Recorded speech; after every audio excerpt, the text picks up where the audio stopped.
처음에는 한쪽에 이렇게 자리를 잡고 나름 우아하게 시작하죠. 그런데 자리를 못 찾아서 우왕좌왕하거나 짐을 정리하느라 몇 사람들이 굼뜨기 시작하면 그 보딩 플로우라고 하거든요. 손님들이 슉슉 들어오지 못하고 줄이 늘어지고 이 플로우가 제대로 흐르지 못하기 시작하면 그때부터 시작이에요. 이제 모든 비행 과정 통틀어 보딩 때가 제일 정신이 없어요. 왜 정신이 없냐? 이렇게 보딩 플로우 신경 써야 되는데 여기서 누가 갑자기 아프대, 무슨 약을 달래, 토할 것 같대, 어지럽대. 그러면 그것도 그냥 띡 하고 가져다 드리는 게 아니라 드리기 전에 확인해야 할 것도 있고 또 키트 열기 전에 해야 될 것도 있고 그렇거든요. 근데 또 저기서는 물을 한 잔 달래요. 그래서 가져다 드리면 그걸 보고 다른 분들도 저도요 막 그러기 시작하거든요. 이게 진짜 별거 아니고 잠깐이잖아요, 여러분. 근데 이거 하러 가서 탑승 신경을 못 쓰는 사이에 이제 내 조는 엉망이 되는 거야. 짐도 막 차곡차곡 넣는 게 아니라 보통 그냥 아무렇게나 올려놓으니까 승무원들이 오버헤드빈을 신경 쓰지 않으면 짐이 효율적으로 들어가지 못해서 만석인 경우에는 나중에 탑승하시는 손님들 짐자리가 없는 경우가 생기거든요. 아니면 너무 우겨넣어서 다치지가 않거나 그걸 빼서 다른 곳으로 옮기거나 이미 들어가 있는 걸 착착 밀어서 자리를 만들거나 해야 되는데 원래 뭐를 고치는 게 더 어렵잖아요. 나는 막 캑캑거리기 시작하고 VIP 손님 인사 못해, 비상구 좌석 손님 주의사항 안내 못해 이렇게나 할 게 많이 남았는데 다른 조는 이미 다 끝났고 부사무장님은 빨리 다음 서비스 시작하라고 독촉하고 그러면 진짜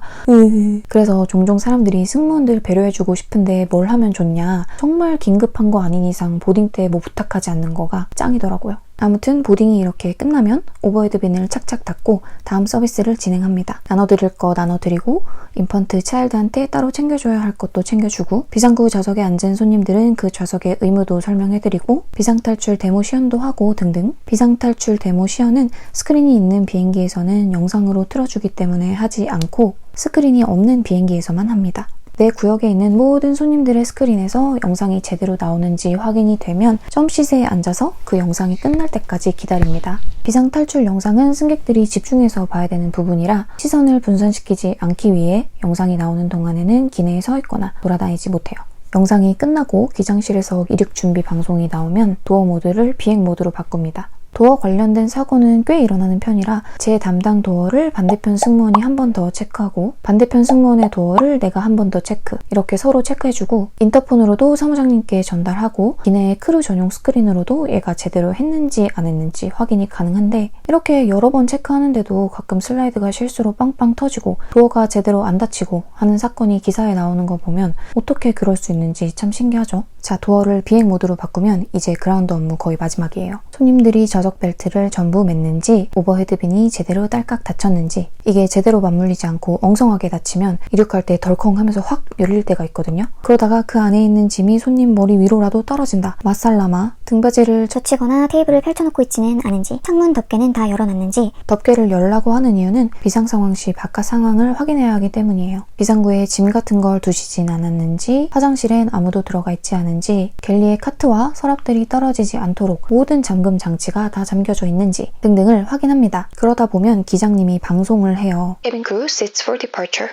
방송을 듣고 점프시트에 앉으면 인터폰이 띵 하고 오는데 모든 존의 승무원들이 그걸 받아서 기내 정리 다 되었고 우리도 벨트 베고 다 앉았어 라고 사무장님께 전달합니다. 그렇게 이륙을 합니다. 이륙을 하다 보면 어느 순간 천장에 불이 띵 하고 들어오거든요. 이 불 들어오는 것도 몇 번 울리냐, 색깔이 뭐냐에 따라 의미하는 바가 다 다른데 아무튼 이 불은 승무원들 이제 벨트 풀고 움직여도 돼 라고 기장실에서 보내는 신호예요. 그럼 유니폼을 서비스용으로 갈아입고 신발도 플랫으로 갈아 신고 이제 그 기내식 서비스를 준비하는 거예요. 계속 힐을 신는 줄 알고 어떻게 힐 신고 일하냐 하는데 힐은 이륙 전, 착륙 후 그라운드에서만 신고 날아가는 동안에는 계속 단화를 신고 일합니다. 오븐에서 기내식이 조리되는 동안 갤리 담당은 그 외의 것들, 음료나 술, 기내식 서빙에 필요한 모든 것들을 이제 다 꺼내서 카트 위에 세팅하고 담당 존이 있는 승무원들은 내 구역의 특이사항을 수행합니다. 만약 내 구역에 인펀트가 있다고 하면 배시넷도 설치해주고 VIP 손님들은 원하는 메뉴를 드실 수 있게 미리 메뉴를 받아놓거든요. 그런 것도 착착 가서 여쭤보고 만약 오늘 내 구역에 특이사항이 없다 하면 갤리가 할 일이 많기 때문에 보통 갤리를 도와줍니다. 오븐 조리가 끝나면 그걸 각 카트에 공평하게 배분하고 어디는 먼저 나가고 어디는 나중에 나가고 하면 컴플레인이 발생한다고 하여 모든 승무원들의 카트가 다 준비되면 모든 승무원들이 동시에 캐빈으로 나갑니다. 여러분, 파스타가 늘 부족한 이유는 애초에 파스타가 제일 조금 실려요. 10개가 있다고 하면 그중 4개는 치킨, 4개는 비프, 2개는 파스타, 대충 이런 비율이란 말이에요. 실제로 파스타를 달라고 하는 분들이 적기도 한데 그날 파스타 좋아하시는 분들이 내 존에 몰렸다 하면은 못 드리는 거예요. 다른 존에 남은 게 있는지 물어봐서 드리기도 하고 크루 밀이라고 해서 승무원들이 먹으라고 실리는 기내식 중에 같은 메뉴가 있는지 찾아서 드리기도 하고 하는데 아무튼 이렇게 탈탈 털어서 찾아도 없는 경우가 있다는 거. 기내식 서비스가 끝나고 나면 이제 갤리로 돌아가서 카트 구성을 막 바꿔요. 식사 때는 제공되지 않았던 녹차나 커피가 추가되기도 하고 알코올 종류가 조금 바뀌기도 하고 부족한 것들을 채우기도 하고 초콜릿 같은 디저트가 추가되기도 하고 이렇게 기내식 정리 버전으로 카트를 다시 세팅해서 다시 캐빈으로 나갑니다. 이 정리까지 끝나면 이제 메인 서비스는 끝난 거예요. 이런 메인 식사 서비스가 한 번 더 나가기도 하고 한 번으로 끝나기도 하고 하는데 비행 시간에 따라 다릅니다. 이렇게 한바탕 지나가고 나면 이제 조금 숨 쉴 틈이 생기는 거예요. 카트랑 갤리를 싹 정리를 하고 밥을 먹어요. 그리고 몇 분 단위로 캐빈으로 나가서 승객들 확인도 하고 또 음료 같은 거 간단하게 트레이에 세팅해서 필요하신 분들 집어갈 수 있게 돌아다니기도 하고 화장실 어메니티 떨어진 건 없는지 깨끗하게 유지되고 있는지 확인도 하고 합니다. 장거리 비행의 경우 이 메인 식사 서비스가 또 있다고 했잖아요. 그럼 다음 서비스를 위해 또 배분하고 세팅하고 이륙 전에 했던 것처럼 똑같이 싹 준비를 다시 합니다. 호주나 브라질, 미국같이 비행이 많이 길다 하면 1차로 서비스했던 승무원들은 내존의 특이사항과 준비해놓았던 것들을 다음 승무원들한테 인수인계하고 플러스 마이너스 4시간 정도 벙커에 가서 쉬게 됩니다. 2차 서비스 때 내 담당 승무원이 바뀌는 경우는 이런 경우예요. 벙커는 주로 비행기 천장 쪽 어딘가에 있고 침대로 만들어져 있는데 약간 관짝같이 생겼다고 생각하시면 돼요.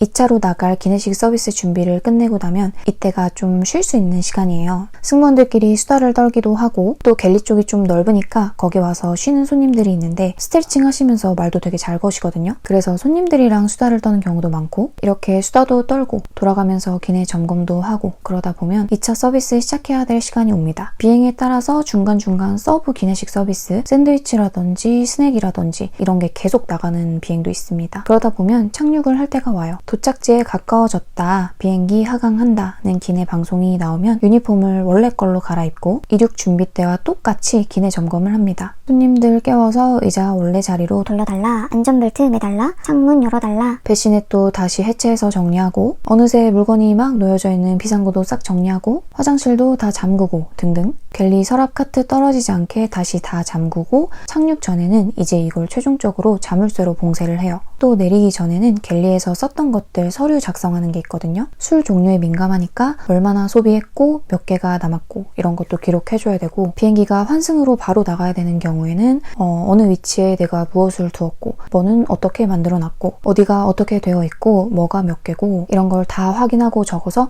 다음 들어오는 승무원들한테 넘겨야 됩니다. 그러다 보면 기장님이 또 방송을 해요. Cabin crew sits for landing. 전 좌석 손님들이 안전벨트를 맸다는 걸 확인하고 점시트에 앉으면 인터폰을 받아서 또 말해줍니다. 기내 점검 끝났고 우리도 다 앉았어. 그렇게 랜딩을 합니다. 랜딩을 하면 비행기가 해당 게이트로 가는 동안 기내 방송을 해요. 기내 방송은 보통 사무장님이 하지만 내가 하고 싶다고 자원을 하면 비행 경력이 얼마 되지 않았더라도 시켜줍니다. 비행기가 완전히 멈추면 도어 모드를 그라운드 모드로 바꾸고 또 서로 크로스 체크를 하고 바깥에 있는 지상 직원과도 열어도 괜찮다는 사인을 주고받고 문을 열어요. 그렇게 손님들이 하기를 하고 하기가 끝나면 오버헤드 빈과 좌석 쪽에 두고 내리신 물건이 없는지 확인을 하는 동시에 담요와 헤드셋을 걷습니다. 다 걷으면 내 캐리어 챙겨서 나가면 돼요. 끝!